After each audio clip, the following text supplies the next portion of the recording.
Guys, middle class family के बच्चों के सपने तो बहुत बड़े होते हैं, लेकिन उन्हें पूरा करने के लिए उनके पास ना पैसे होते हैं और ना उतना समय होता है। और ऐसे में जब उन्हें एक छोटी सी होप दिखती है तो वो पागल हो जाते हैं, वो खुशी से पूरे पागल हो जाते हैं। मगर प्रॉब्लम तब स्टार्ट होती है जब वही होप एक ट्रेजेडी में बदल जाती है। तो ऐसा क्या हुआ है इस स्टोरी में, वही जानेंगे। लेकिन उससे पहले हमेशा की तरह हेलो गाइस, मेरा नाम है अविनाश कुमार और हॉरर स्टोरीज।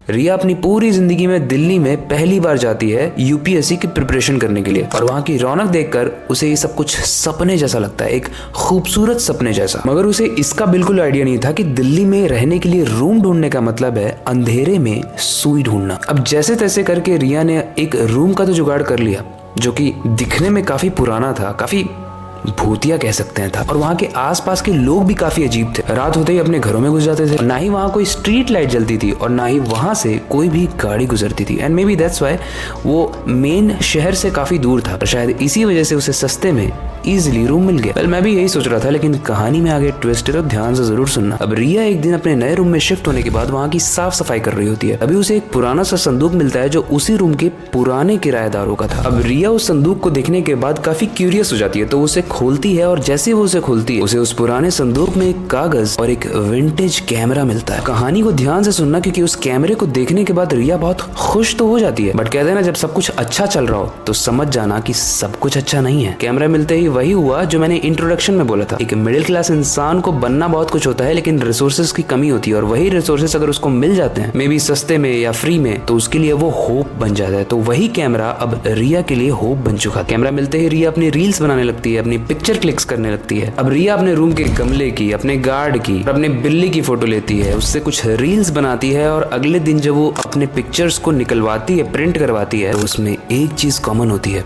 कि उस हर पिक्चर में एक ब्लैक शेडो था, यानी काली छाया। और ऐसी वैसी छाया नहीं, वो छाया हर पिक में स्माइल कर रही थी, हंस रही थी। रिया इस पिक्चर को बहुत ध्यान से देख रही है, तभी उसके डोर पर एक नॉक होता है। नॉक होते ही रिया दरवाजे पर जाती है और वो ये देखती है कि एक इंसान उसके लिए पार्सल लेके आया है। और जो पार्सल लेके आया है वो उस एरिया का अब नया गार्ड है, पुराना गार्ड पता नहीं कहाँ गया। और यही क्वेश्चन वो नए गार्ड से भी पूछती है कि भाई पुराना गार्ड कहाँ गया, कल ही तो मैंने उनकी पिक ली थी। तो वो नया गार्ड कहता है कि पुराने गार्ड की कल हार्ट अटैक से मृत्यु हो गई। रिया बहुत दुखी हो जाती है, क्योंकि वो ये सोचती है कि ये जो इनकी लास्ट पिक मैंने ली थी, काश मैं उन्हें एटलीस्ट ये दिखा पाती। उदासी में वो अपनी बैल्कनी में जाती है, और बैल्कनी में जाके जब नजर घुमाते वक्त उसकी नजर गमले पर पड़ती है, तो वो ये देखती है कि इसी गमले की पिक तो मैंने कल ली थी, आज ये पूरा का पूरा सूख कैसे गया, कल तो हरा भरा था। गाइस, अब रिया समझ चुकी थी कि सब कुछ नॉर्मल नहीं है, कुछ तो गड़बड़ है और बहुत भयंकर तरीके से गड़बड़ है। तभी उसके मन में एक ख्याल आता है कि कल रात मैंने काली बिल्ली की भी पिक ली थी, और उसी काली बिल्ली को देखने के लिए वो पार्किंग में जाती है। और जैसे ही वो पार्किंग में जाती है, उसे एक दृश्य दिखता है जिसमें वो काली बिल्ली बस चली रही है और एक कार उसको कुचल कर चली जाती है।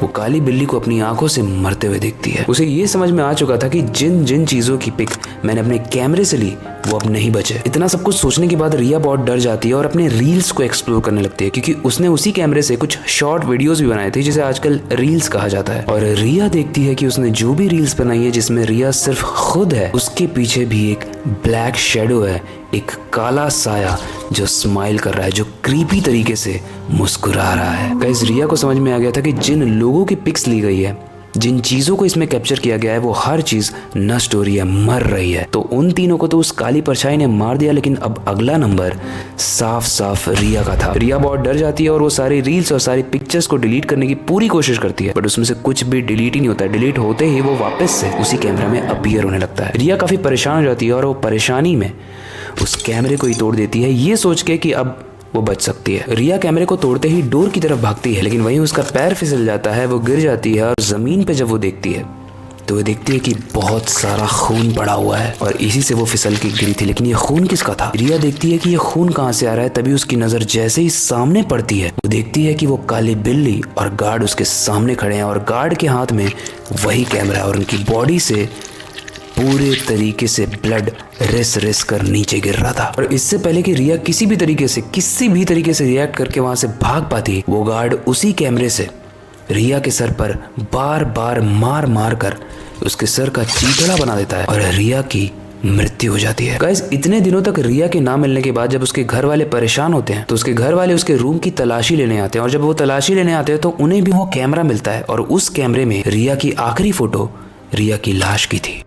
गाइस, ये कहानी आपको इम्प्रैक्टिकल लग सकती है, हो सकता है कि आपको लगे कि ये सब पॉसिबल नहीं है, but let me tell you, ऐसे ऑब्जेक्ट्स होते हैं जिनके ऊपर श्राप होता है, जो श्रापित होते हैं, और ऐसे ऑब्जेक्ट्स को लाइफ में कभी भी नहीं छूना चाहिए। और ये सिर्फ वो कैमरा ही नहीं था, फॉरेन में भी एनाबेला डॉल मानी जाती है, और भी एक जापान में डॉल है वो मानी जाती है, कुछ सीडीज हैं जो हॉन्टेड है। समय के साथ हम हर स्टोरी को कवर करेंगे, बट आई वुड सजेस्ट कि अपनी लाइफ में आप कभी भी किसी भी श्रापित ऑब्जेक्ट को अगर देखो तो हीरो बनने की कोशिश मत करना, वरना जीरो बन जाओगे। वैसे ये स्टोरी कैसी लगी, और क्या आप मानते हो कि कर्स्ड ऑब्जेक्ट्स होते हैं? कमेंट में ज़रूर बताना। इस स्टोरी से रिलेटेड कोई भी फीडबैक हो कमेंट सेक्शन में ज़रूर बताना, क्योंकि वो बताने के लिए होता है। और नेक्स्ट स्टोरी थोड़ी सी मास्टरपीस होने वाली है, थोड़ी सी क्रीपी होने वाली है, तो अपनी एक्साइटमेंट को दिखाते हुए कमेंट ज़रूर करना नेक्स्ट एपिसोड। और अंत में मैं बस एक ही चीज़ कहूँगा जो हमेशा कहता हूँ, अपनी क्यूरियोसिटी को डाई मत होने देना, नई चीज़ें सीखते रहना। अपने बेड के नीचे और खिड़की के बाहर ज़रूर देख लेना, कहीं कोई आपकी फ़ोटो तो नहीं खींच रहा है। मिलते हैं अगली वीडियो में।